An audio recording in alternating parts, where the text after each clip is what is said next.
Good afternoon friends. स्वागत है आपका मेरे इस चैनल में। मैं आदित्य वैद्य आपको रीजनिंग पढ़ा रहा हूँ। अपन लोग हर एग्ज़ाम के लिए तैयारी कर रहे हैं यहाँ पे, जैसे बैंक हो गया, पुलिस है, राइट, एसएससी है, CGL, CHSL, CPO, MTS, GD and all. जितने भी एग्ज़ाम होते हैं जिसमें रीजनिंग आती है उस सब के लिए अपन तैयारी कर रहे हैं इस चैनल में, राइट। सो अपन लोग आज बात करेंगे रीजनिंग के सिलेबस में क्या क्या रहता है, राइट। रीजनिंग एक्चुअली रीजनिंग जो है आपकी बाइफरकेट है, तीन तीन में डिवाइडेड है, राइट। रीजनिंग होती है वर्बल, नॉन वर्बल। वर्बल को तीन में डिवाइड किया गया है। आगे सब अपन जानेंगे क्या कैसा क्या रहता है सिलेबस, राइट। सो पेपर और पेन ले लो सब जने, और एक एक चीज़ नोट करते जाना जो मैं बताऊंगा।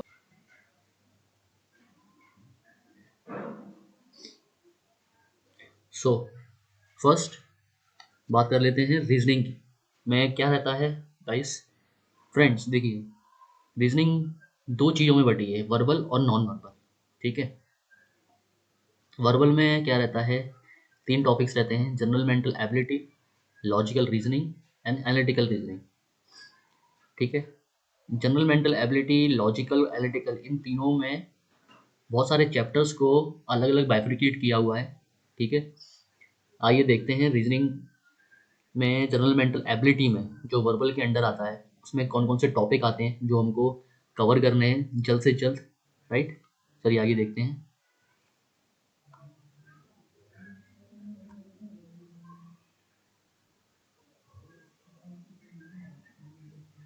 सी general mental ability, right. So general mental ability आपकी जो एक तर्क शक्ति, आप किस तरह से सोच सकते हो, ठीक है, इसको दर्शाती है reasoning.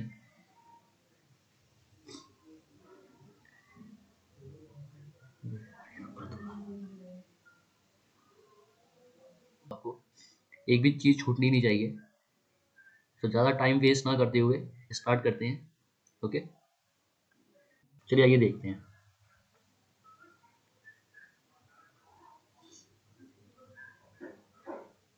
So first of all, before starting this video, so reasoning का मतलब क्या होता है, रीजनिंग का डेफिनेशन क्या होती है। सो रीजनिंग की डेफिनेशन ये होती है कि reasoning is the process by which you reach a conclusion after thinking about all the facts, right।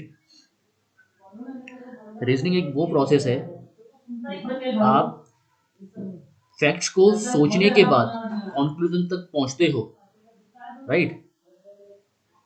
जो भी फैक्ट्स होते हैं उसको सोचने के बाद, उसमें विचार करने के बाद आप जब उसके एक निष्कर्ष तक पहुंचते हो, ठीक है, that is the process is known as reasoning, okay. So verbal और नॉन वर्बल रीजनिंग के दो टॉपिक्स हैं। वर्बल में तीन टॉपिक्स आते हैं, general mental ability, logical reasoning, analytical reasoning, right. So general mental ability की बात कर लेते हैं सबसे पहले। सो जनरल मेंटल जो एबिलिटी है आपका, आपका जो जनरल मेंटल एबिलिटी है उसमें क्या रहता है, उसे आप हिंदी में बोलते हो, ये बोथ बच्चों के लिए है, हिंदी और इंग्लिश मीडियम के लिए। ऐसा ना समझे कि ये सिर्फ इंग्लिश मीडियम के लिए ही है, हर एक बच्चा देख सकता है, हर एक बच्चे के लिए वीडियो है। और वीडियो, सो जनरल मेंटल एबिलिटी जो है आपकी, इसमें इसको हिंदी में बोलते हैं सामान्य मानसिक क्षमता, राइट। क्या बोलते हैं, सामान्य मानसिक क्षमता। तो देख लेते हैं इसके अंदर कौन कौन से टॉपिक आते हैं जो रीजनिंग में चलिए आइए देखते हैं।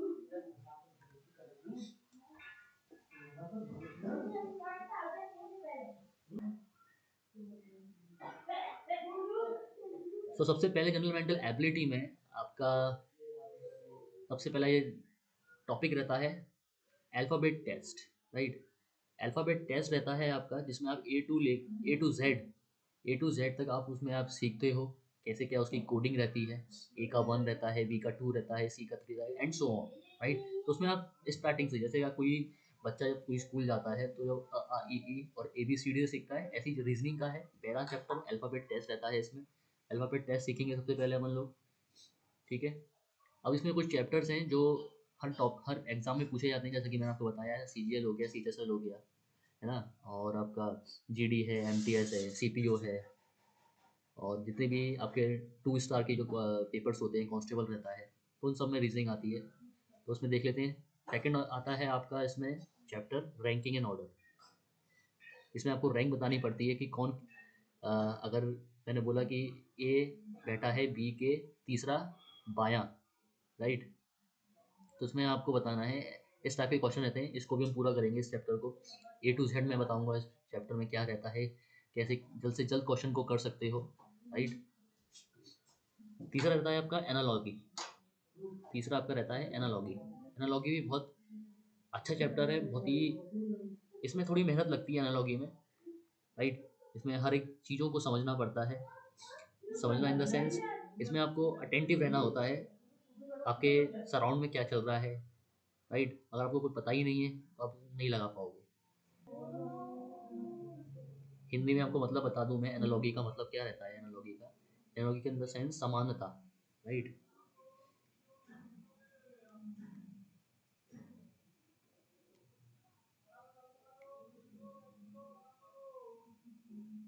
समानता, इसमें आपको समानता देखनी होती है। इसमें आपको समानता देखनी होती है, सिमिलैरिटी देखनी होती है, इसमें इक्वलिटी देखनी होती है, राइट। सो ये रहता है इसमें एनालॉगी। मैं भी इस चैप्टर को अच्छे से कराऊंगा। मैं इस चैप्टर को आपको अच्छे से कराऊंगा, बिल्कुल ए टू जेड पढ़ाऊंगा इस चैप्टर को, बहुत ईजी वे में पढ़ाऊंगा। ईजी टू मॉडरेट लेके चलेंगे, और मॉडरेट टू थोड़ा हार्ड लेके चलेंगे। क्लासिफिकेशन, क्लासिफिकेशन भी मिलता जुलता ही है, एनालॉगी के जैसा ही होता है, लेकिन थोड़ा सा डिफरेंट होता है क्लासिफिकेशन। क्लासिफिकेशन का मीनिंग होता है हिंदी में वर्गीकरण। आपको वर्गीकरण करना होता है, राइट। वर्गी वर्गीकरण होता है इसका मतलब।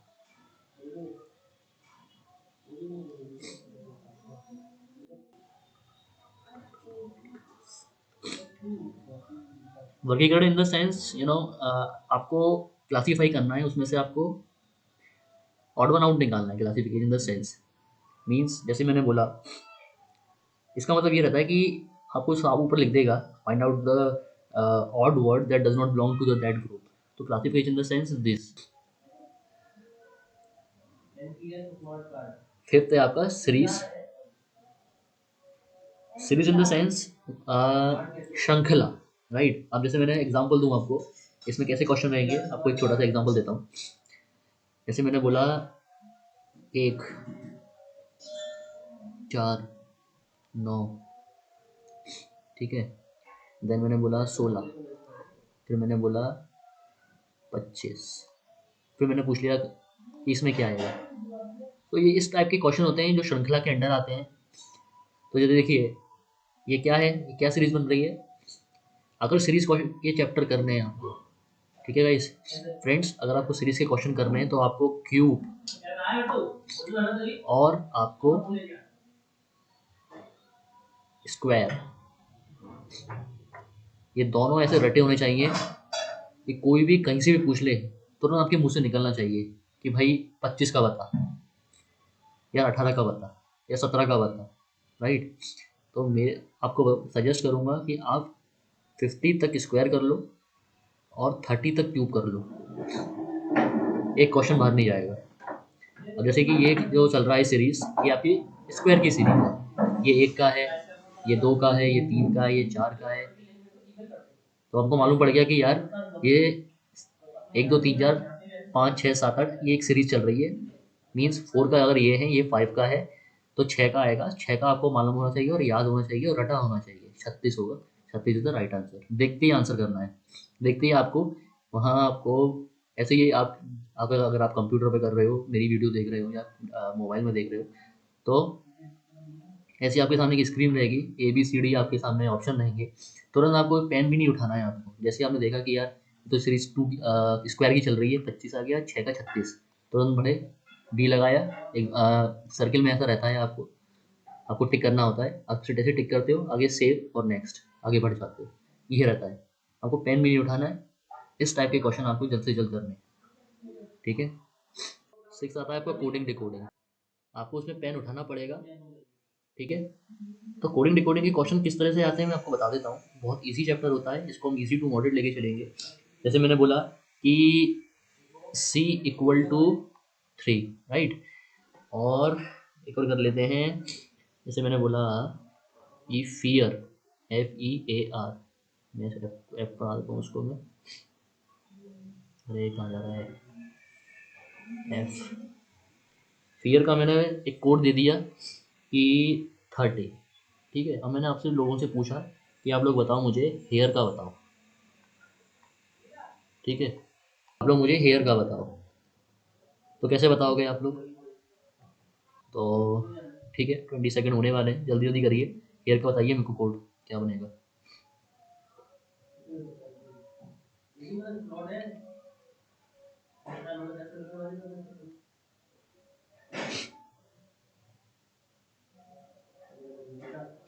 आंसर, ठीक है। कि जैसा कि मैंने आपको बताया था फ्रेंड्स, अल्फ़ाबेट टेस्ट सबसे मोस्ट इम्पॉर्टेंट है। ये समझ लीजिए एक बेस है अल्फ़ाबेट टेस्ट, ठीक है। अल्फ़ाबेट टेस्ट जो है एक बेस है आपका इस पूरी रीजनिंग का। अगर आपको ए टू जेड की कोडिंग आती है, राइट, कि ए का 1 है, बी का 2 है, और मैंने जैसे मैंने बोला कि बताइए आर का क्या होगा, तो आपको सीधे मुंह पे आना चाहिए 18 होता है भाई आर का। मैंने सीधे बोला कि यू का बताओ, तो यू का आपको 21 होना चाहिए, तुरंत आपको आंसर आना चाहिए। तो ऐसे ही है। तो जैसे कि आपको पता है कि सी का 3 होता है, ठीक है। जैसे कि यहाँ मैंने 3 लिखा हुआ है, सी का क्या रहता है, 3 है, ठीक है। तो जैसे मैंने बोला फियर, फियर का मैंने बोला 30, तो आपको मालूम है कि एफ का कितना रहता है, 6, ठीक है। ई का कितना रहता है बताइए, जल्दी जल्दी जल्दी, 5, ठीक है। जल्दी जल्दी करना है। ए का आपको पता है 1, और आर का क्या रहता है,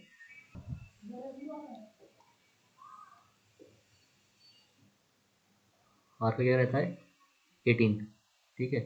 तो देख लो, हमें 30 लाना है। तो जैसे मैंने बोला 6 और 6 ये हैं, 5 और 1, 5 और 1 6, 6 और 6 12, 18 और 12 30, ठीक है भाई। ठीक बैठ गया यार। यानी कि इसमें कोडिंग हो रही है इनके अल्फ़ाबेट के नंबरों की। अब जैसे मैंने बोला हेयर, तो हेयर का क्या रहता है, ऐश का कितना रहता है बताइए, ऐश का कितना रहेगा बताइए, ऐश का कितना रहेगा। ऐश का रहता है दोस्तों 8। मैं यहाँ कर लेता हूँ, ऐश का रहता है आपका 8, ठीक है। ए का रहता है 1, आई का रहता है आपका 9, और आर का रहता है आपका 18। तो 8 और 1 9, 9 9 18, 18 और 18 36। तो 36 is the right answer of the here, ठीक है। तो इस टाइप के क्वेश्चन आपके आने वाले हैं, ये आपको बिल्कुल पेपर में देखने को मिलेंगे इस टाइप के क्वेश्चन, ठीक है। कोई भी परीक्षा की आप तैयारी कर रहे हो, जैसे कि आपको मैं पहले ही बता चुका हूँ, बिल्कुल बी प्रिपेयर रहना है अपन को, और तैयारी करती रहनी है रोज नियम से, ठीक है।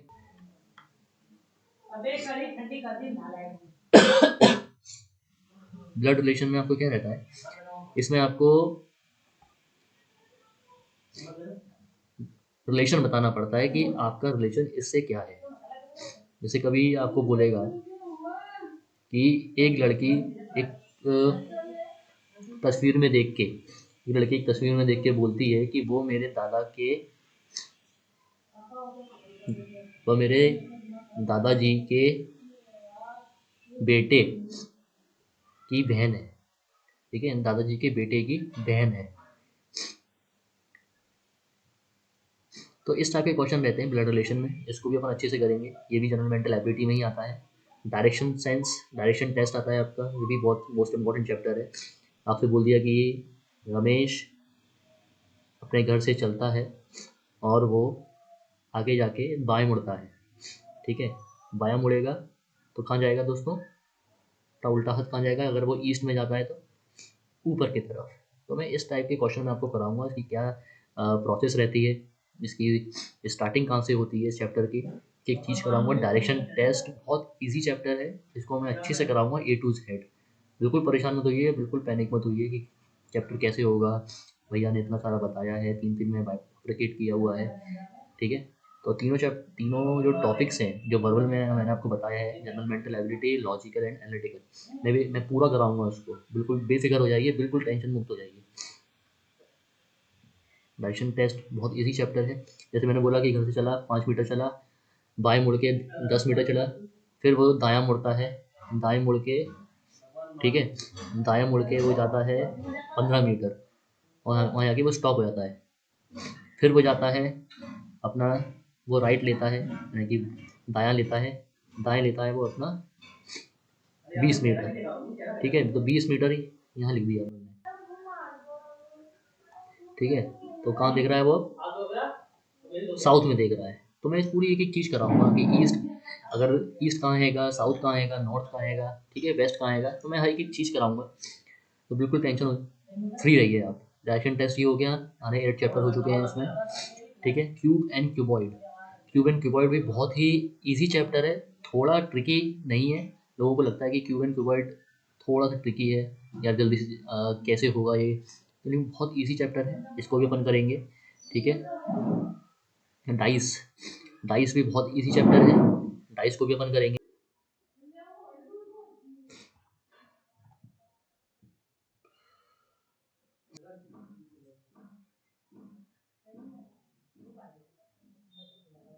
डाइस क्या होता है, डाइस एक अच्छा चैप्टर है दोस्तों, वो भी अपन निपटाएंगे जल्द से जल्द, ठीक है।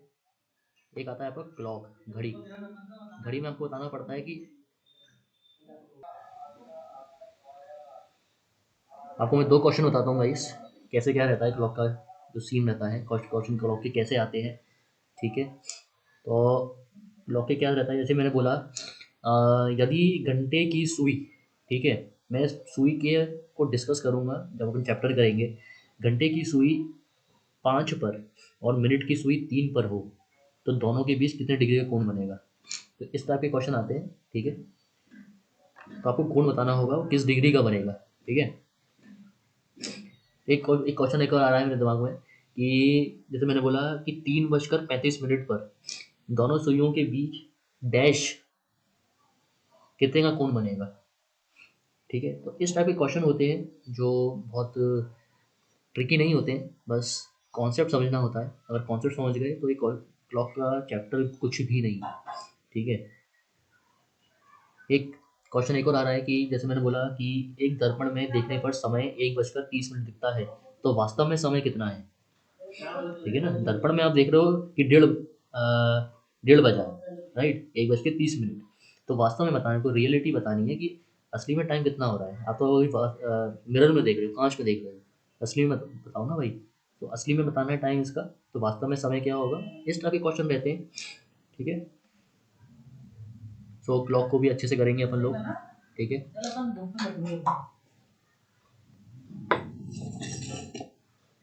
ठीक है, कैलेंडर। 13 चैप्टर है आपका word formation. Word formation in the sense कि शब्दों का गठन करना, ठीक है। शब्दों का गठन करना एक चैप्टर है आपका, मेंटल एबिलिटी में ही आता है, और इसमें क्वेश्चन किस टाइप के रहते हैं मैं आपको बता दूं मैं आपको। चलिए देखते हैं वर्ड फॉर्मेशन के क्वेश्चन किस टाइप के रहते हैं आपके, ठीक है।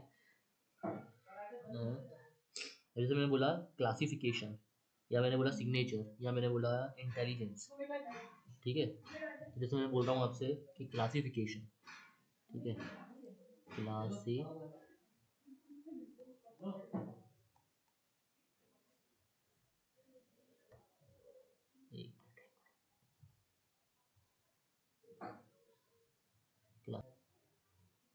क्लासिफिकेशन में आप लोगों को मुझे बताना है कि जैसे मैंने बोला, आपको ये ऑप्शन दे रहा हूँ मैं, ये कि मैंने बोला फिक्शन, फिक्शन, ठीक है। एक और बोला मैंने, कॉमा लगा देता हूँ, एक बोला मैंने एक्शन, एक्शन। एक और बोल देता हूँ मैं आपको नेशन, ठीक है। एक और बोल देता हूँ आपको मैं ये ऑप्शन, ये एन है, ठीक है। तो आपको बताना है, क्लासिफिकेशन का मतलब ये रहता है कि वो साफ बोल देगा कि निम्नलिखित प्रश्नों में से एक शब्द देखकर उसके उनमें से आपको एक शब्द के अक्षरों से नहीं बनाया जा सकता। दिए गए शब्दों से, यानी क्लासिफिकेशन दिया हुआ है, इसमें से आप वो शब्द नहीं बना सकते, वो शब्द आपको छांटना है। तो शब्द को ज्ञात कीजिए, कैसे करके वो बोल देगा। तो आपको बताना है कि कौन सा शब्द नहीं बन सकता है, राइट। तो बताइए जल्दी से।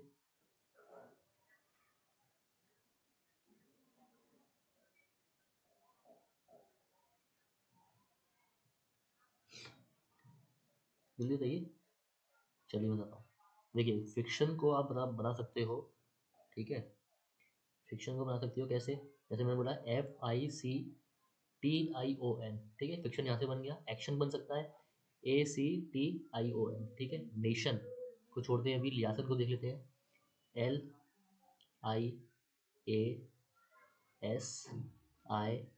LIASION। अब देखिए, नेशन में यहाँ पे आप देखिए क्लासिफिकेशन, आपको 2 N दिख रहे हैं क्या? नहीं दिख रहे हैं आपको 2 N। This is the answer, ठीक है। तो इस टाइप के क्वेश्चन रहते हैं क्लासिफिकेशन में से। तो इस टाइप के क्वेश्चन रहते हैं आपके वर्ड फॉर्मेशन में से, ठीक है। कैसा लगा क्वेश्चन आपको वर्ड फॉर्मेशन का? ठीक है। अब एक रहता है मिसिंग टर्म। मिसिंग टर्म भी बहुत इजी चैप्टर है, और ये भी बहुत अच्छे से कराऊंगा मैं आपको, ठीक है। एक रहता है सिंबल एंड नोटेशन, ये भी एक अच्छा चैप्टर है, सिंबल एंड नोटेशन, ठीक है। एक होता है आपका अर्थमेटिकल रीजनिंग। अर्थमेटिकल रीजनिंग में आपका रहता है कि आपको जोड़ घटाव गुणा भाग करने के लिए बोल देगा, और उसके आपको सिंबल दे देगा कि भाई इसका ये सिंबल है, इसका ये सिंबल है। इसको ही बोल देगा कि ये प्लस का है, अब प्लस को बोल देगा माइनस है, ठीक है। प्लस को क्या बोल देगा वो? माइनस है, और माइनस को बोल देगा डिवाइड है, और डिजिट होंगे, और आपको अर्थमेटिकल रीजनिंग करके दिखाना है आपको। तो इस टाइप के क्वेश्चन रहते हैं। ये हो गया आपका 16 चैप्टर तक। ये कहता है आपका arrangement of words in logical order, ठीक है। आप एक लॉजिक बनाना है उस वर्ड का, और उसको जल्द से जल्द उसका लॉजिक बता, ठीक है। लॉजिक बताना है, उसका अरेंजमेंट करना है, देखिए वर्ड्स का अरेंजमेंट करना है। वो आपको उल्टे सीधे वर्ड दे देगा, आपको उसका मीनिंग बताना है, लॉजिकल वर्ड, ठीक है। तो ये 17 चैप्टर आपकी जनरल मेंटल एबिलिटी के अंदर आते हैं। तो इस टाइप के क्वेश्चन रहते हैं आपके, जो मैंने आपको बताया, और एक एक चैप्टर को एग्जाम में, आगामी पेपरों में। आगे देखते हैं। आगे आता है आपको लॉजिकल रीजनिंग। लॉजिकल रीजनिंग में एक चैप्टर आता है आपका सिलोगिज्म, फर्स्ट चैप्टर सिलोगिज्म, ठीक है। ये साइलोगिज्म। साइलोगिज्म का मतलब रहता है कि न्याय निगमन, निगमन, ठीक है। तो इसमें क्या रहता है, इसका मतलब ये है कि न्याय वह प्रक्रिया है जिसमें दो तर्क वाक्यों में से एक तार्किक निष्कर्ष निकाला जाए, ठीक है ना। उसे कहते हैं साइलोगिज्म। जैसे मैंने बोला कि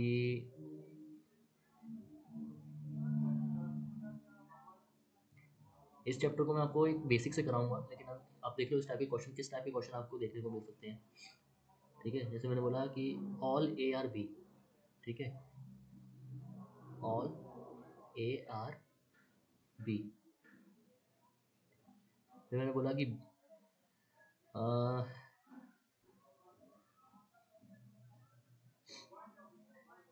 सम बी आर,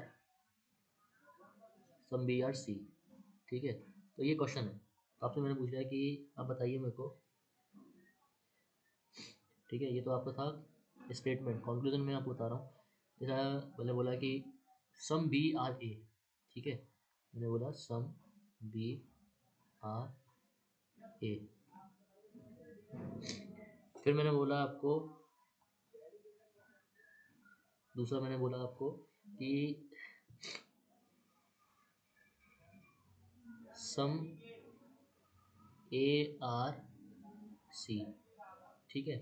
तो इस सब के क्वेश्चन रहते हैं। अब जैसे देखिए, एक जो है बी के अंदर आ रहा है, ठीक है। ये सारे के सारे ए जो है वो बी है, सारे के सारे ए जो हैं वो बी हैं, यानी कि बी के अंदर सारे सारे की ए समाहित है, और कुछ बी का हिस्सा जो है, ये वाला हिस्सा जो है, वो सी के अंदर आता है, ठीक है। तो मैंने बोला कि सम बी और ए। तो जब कुछ बी ए है, ठीक है, कुछ बी जो है ए है, यानी कि ए का पार्ट जो है बी के अंदर आ रहा है, कि कुछ तो बी ऐसे हैं जो ए हैं। भाई बात सही है, ठीक है।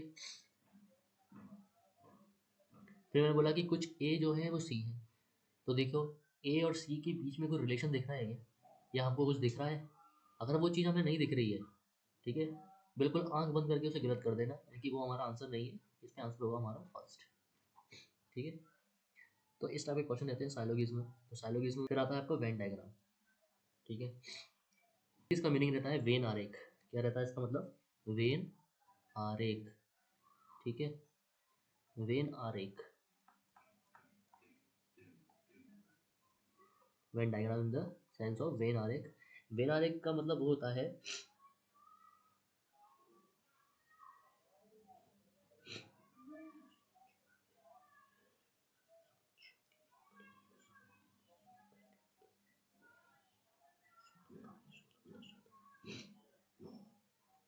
वेन आरेख का मतलब ये रहता है गाइस, फ्रेंड्स, वेन आरेख वह आरेख है जो समुच्चयों के परिमित संग्रहों, जिसे आप बोलते हो चीजों का समूह, के बीच सभी परिकाल्पनिक, परिकाल्पनिक इन द सेंस अनुमानिक रूप से संभव तार्किक संबंधों को दर्शाए, ये दर्शाता है। यहाँ मैं आपको क्वेश्चन बता रहा हूँ वेन आरेख के क्वेश्चन कैसे रहते हैं। ये क्वेश्चन लिख रहा हूँ मैं यहाँ पे। जैसे मैंने बोला गर्ल, जैसे मैंने बोला गर्ल, और बोला मैंने सिंगर। ठीक है, एक और बोला मैंने एथलीट, राइट। अब आपको वेन डायग्राम कैसे देगा वो? जैसे मैंने बोल दिया, छोटा छोटा बना रहा हूँ मैं। ठीक है,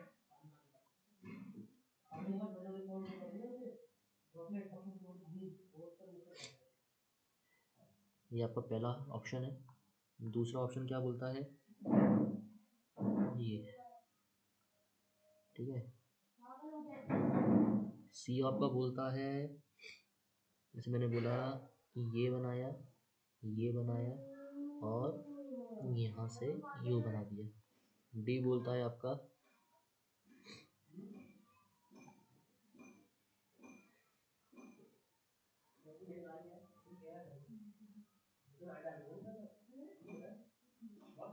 डी बोलता है आपका कि जैसे मैंने बोला ये, यहाँ से ये, और ये। तो ये इस टाइप के वेन डायग्राम क्वेश्चन रहते हैं। अब आपको बताना है कि गर्ल, सिंगर और एथलीट में इसमें से कौन सा डायग्राम सुटेबल है इसके लिए। तो देखिए, ये तो मेरे को लग नहीं रहा बिल्कुल भी। ऐसा बोलोगे क्या ये गर्ल है, फिर और उसके ऊपर सिंगर हो जाएंगे, फिर उसके ऊपर एथलीट है क्या? ये एक क्रम है क्या कि गर्ल से ऊपर सिंगर होती है, सिंगर से ऊपर एथलीट होती है? ऐसे टाइप के क्वेश्चन नहीं आते हैं, और इस टाइप का कोई लॉजिक भी नहीं होता है। ठीक है ना, इस टाइप का लॉजिक नहीं होता है कभी भी। ठीक है, अब जैसे मैंने बोला कि ये गर्ल बना दी मैंने, इसके अंदर सिंगर है और एथलीट है। भाई ऐसा क्यों बोल रहे हो यार? ये सारी की सारी गर्ल सिंगर थोड़ी ना है।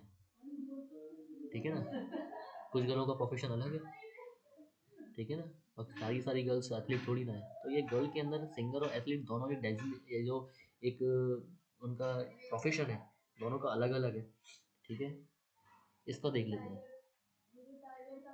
अब जैसे मैंने बोला कि ये गर्ल बना दी मैंने, ठीक है, ये गर्ल है, ये मैंने बोल दिया एथलीट है।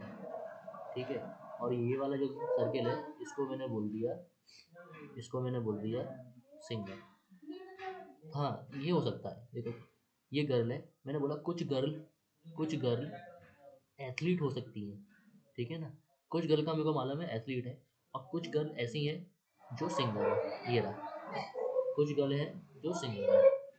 ठीक है, कुछ गर्ल क्या है? सिंगल है। तो ये क्वेश्चन का एकदम लॉजिक बैठ रहा है कि कुछ गर्ल सिंगर भी है और कुछ गर्ल एथलीट भी है, और कुछ गर्ल का हमें पता नहीं, तो ये हो सकता है। ठीक है, इसका और देख लेते हैं। इसका तो कहीं दूर दूर तक लॉजिक ही नहीं दिख रहा है कि दो में बता दिया है गर्ल।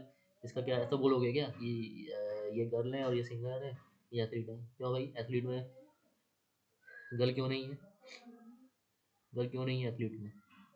बहुत गर्ल्स हैं एथलीट्स में। ठीक है ना, तो ये आंसर नहीं बनेगा आपका, इसका आंसर होगा ऑप्शन सी।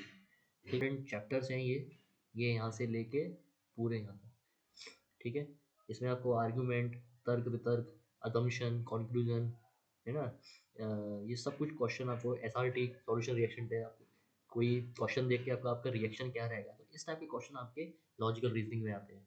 ठीक है, आप देख लेते हैं हमारा नॉन वर्बल का थर्ड इसको बाइफरकेट किया था हमने एनालिटिकल रीजनिंग में। आइए देखते हैं। सी, दिस इज मशीन इनपुट। ठीक है, मशीन इनपुट आपका मोस्टली आपको देखने को मिलता है बैंक के एग्जाम में। प्री में तो नहीं देखने को मिलता है, आपके मेंस में देखने को मिलता है, बैंक के एग्जामों में। ठीक है, मेंस चैप्टर है ये, मेंस का चैप्टर है। इसमें आपको IBPS, PO, clerk, SBI, SBI हो गया आपका, नाबार्ड हो गया, ठीक है, RBI ग्रेड बी हो गया। तो उस टाइप के जितने भी बैंक्स के एग्जाम होते हैं उसमें आपको मशीन इनपुट देखने को मिलता है। इनइक्वालिटी सबसे मोस्ट,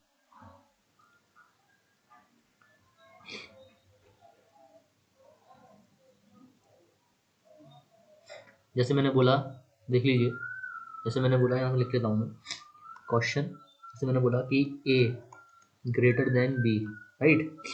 फिर मैंने बोला B ग्रेटर देन C, फिर मैंने बोला C लेस देन D। तो आपको बताना है A greater than C and B है A इक्वल टू C। ठीक है, तो इस टाइप के क्वेश्चनों को कैसे करते हैं, कैसे हल करते हैं, मैं आपको बताऊंगा। ठीक है, जब एनालिटिकल रीजनिंग करेंगे। ठीक है, अपन अल्टरनेट में लेके चलेंगे, ऐसा नहीं है कि पहले लॉजिकली खत्म कर लिया फिर उसके बाद नहीं सॉरी, पहले जनरल मेंटल एबिलिटी खत्म कर लिया फिर लॉजिकल फिर एनालिटिकल रीजनिंग, है ना। इसको अपन अल्टरनेट में लेके चलेंगे। कभी अपन एनालिटिकल कर रहे हैं तो कभी लॉजिकल कर रहे हैं तो कभी जनरल मेंटल एबिलिटी कर रहे हैं। तो तीनों में से आप एक एक चैप्टर कवर होते जाएंगे, राइट। तो उसकी प्रैक्टिस भी अच्छे से कर सकते हो। ऐसा नहीं कि यार एनालिटिकल तो सर ने छुआ ही नहीं है, भैया ने छुआ ही नहीं है एनालिटिकल रीजनिंग, या लॉजिकल तो रह गया है, अब कैसे करेंगे। तो मैं सारे चैप्टरों को लेके चलूँगा, ठीक है, अल्टरनेट में। ठीक है, तो इस टाइप के क्वेश्चन आपको देखने मिलते हैं। और इसकी क्या ट्रिक रहती है वो मैं आपको जब चैप्टर करेंगे जब बताऊँगा मैं आपको, है ना। आप इस क्वेश्चन को मात्र 30 to 40 सेकंड में आप, 30-40 ज़्यादा बोल दिया मैंने, आप hardly with in 15 to 20 second में आप खत्म कर दोगे इन क्वेश्चनों को, 15 to 20 सेकंड। ठीक है ना, क्योंकि लेंदी भी क्वेश्चन होते हैं तो उनके लिए मैं 15 to 20 बोल रहा हूँ सेकंड्स। लेकिन आप इसको 10 सेकंड के अंदर देखती सी कर सकते हो इस टाइप के क्वेश्चन को, जल्द से जल्द। तो उसकी ट्रिक है, मैं आपको जब चैप्टर कराऊंगा बताऊंगा। थर्ड चैप्टर आता है आपका पजल। पजल आपका एक तरह का पहेली रहती है, पजल इन द सेंस पहेली। तो आपको पहेली सुलझानी होती है। ठीक है, पजल मोस्टली आपको बैंक के एग्जामों में देखने को मिलती है।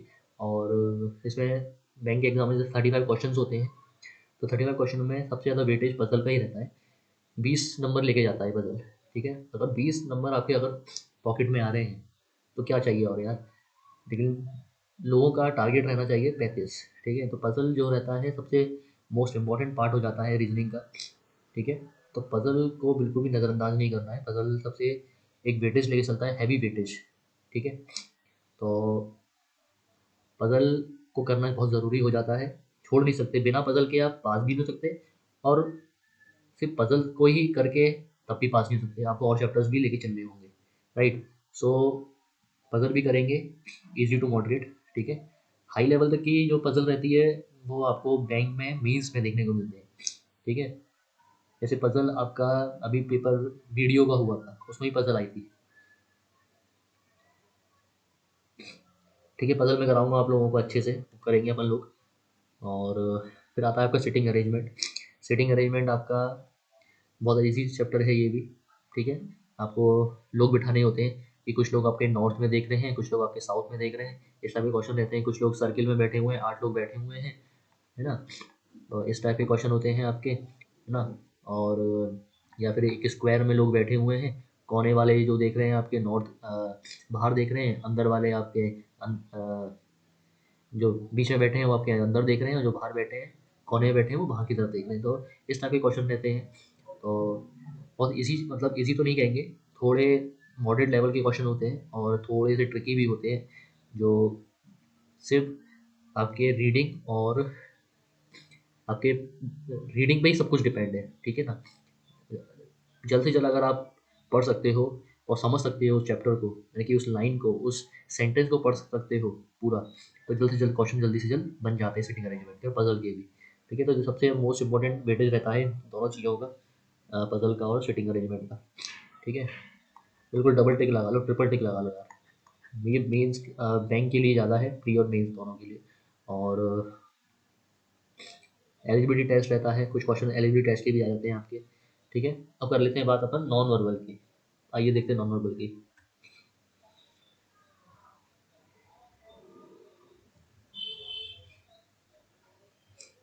नॉन वर्बल में सबसे पहला चैप्टर आपका रहता है सीरीज। सीरीज मैंने आपको पहले ही बताया था सीरीज कैसी रहती है, बताने की जरूरत नहीं है फिर से। ठीक है, एनालॉगी, एनालॉगी रहती है आपकी इसमें। ठीक है, क्लासिफिकेशन में आपको बता चुका हूँ मैं पहले ही। और ये नॉन वर्बल के अंडर आते हैं। काउंटिंग ऑफ फिगर्स रहता है, काउंटिंग करनी पड़ती है आपको फिगर्स की। ठीक है, आपको बोल देगा कि इसमें ट्रायंगल कितने हैं। जैसे मैंने कोई डायग्राम बना लेता हूँ मैं काउंटिंग ऑफ फिगर्स का, चैप्टर 4 नॉन वर्बल रीजनिंग का। देखिए ऑप्शन, कोई भी आकृति का एक टुकड़ा, कोई भी आकृति का टुकड़ा वो पूछ लेगा। ठीक है, कोई भी आकृति का टुकड़ा पूछ सकता है कि ये आकृति आपको इस आकृति में, ये टुकड़ा आपको इस आकृति में कहाँ दिख रहा है। ठीक है, कौन सी आकृति में आपको दिख रहा है, 4 आकृति दी होंगी, उस आकृति में से वो टुकड़ा आपको किस आकृति में दिख रहा है वो आपको बताना होगा। एम्बेडेड फिगर का मतलब ये रहता है। कंप्लीशन ऑफ फिगर का मतलब रहता है कि कोई भी, जैसे मैंने बोला, एक एग्जांपल के तौर पर बता दूंगा आपको।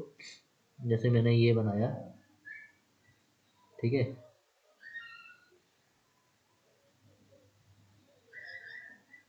ये मैं कीबोर्ड बना रहा हूँ।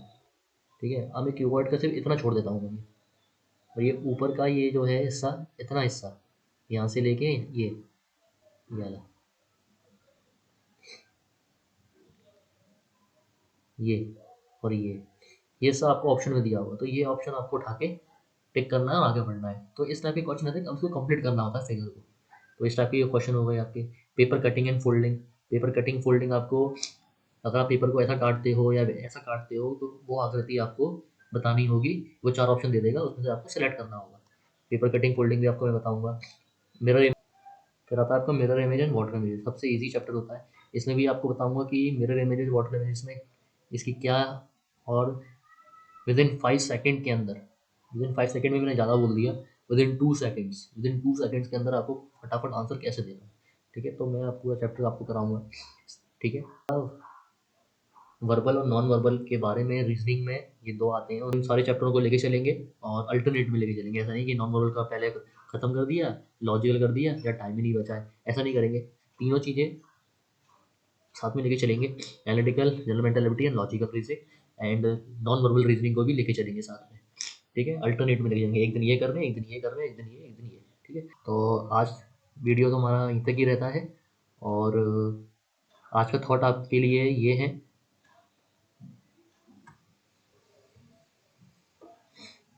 देखिए गाइस, आज का थॉट ये है, पढ़िए। पंछी ने जब जब किया पंखों पर विश्वास, राइट, पंछी ने जब जब किया पंखों पर विश्वास, दूर दूर तक, दूर दूर तक हो गया उसका ही आकाश। क्या बढ़िया थॉट है, क्या बढ़िया थॉट है गाइस। फ्रेंड्स, अगर आप विश्वास करोगे, राइट, अगर आप विश्वास करोगे अपने टीचर पर कि भैया क्या बता रहे हैं, जो बता रहे हैं वो हमको डेफिनेटली हमको परीक्षा में देखने को मिलेगा। और जो भैया हमको बता देंगे, 1 घंटे की या 45 मिनट की क्लास रहेगी, या थोड़ा 1.5 घंटे की भी क्लास हो सकती है, 1.25 घंटे की भी क्लास हो सकती है। ठीक है, डिपेंड करता है क्वेश्चन मैं कितने लेके आया हूँ। और एक एक क्वेश्चन को अच्छे से करेंगे, कॉन्सेप्ट से लेके इजी और इजी टू मॉडरेट लेके चलेंगे। और ये चीज़ें मैं बोल रहा हूँ, विश्वास, अगर विश्वास है अगर आपको, तो डेफिनेटली मेरा भी बिल्कुल विश्वास है, तो बिल्कुल मेरी भी जिम्मेदारी बनती है कि आपको मैं सही कंटेंट दूँ और सही तरीके से पढ़ाऊँ। और विश्वास रखिए, एकदम दूर दूर तक आपका ही आकाश होगा। और विश्वास रखिए, बहुत ही बढ़िया थॉट है आज का। और पढ़ाई करते रहिए, डोंट वेस्ट योर टाइम। और अपना शेड्यूल पढ़ाई के लिए निकालिए, कोई भी आपका जॉब कर रहे हो, कोई आपका प्रोफेशन हो, ठीक है, या आपका ज़्यादा टाइमिंग है आपके जॉब का, तो कुछ टाइमिंग निकालिए आप। ठीक है, तीनों सब्जेक्ट को टाइम देना है आपको, चारों बल्कि। आपको जीएस को भी देखना है, मैथ है, रीजनिंग है और इंग्लिश है, राइट। तो चारों सब्जेक्ट को लेके चलना है, जो सीजीएल की तैयारी कर रहे हैं और सीएचएसएल की तैयारी कर रहे हैं। और आज की वीडियो यहीं तक ही, मिलते हैं same place same time. Okay, okay, good bye.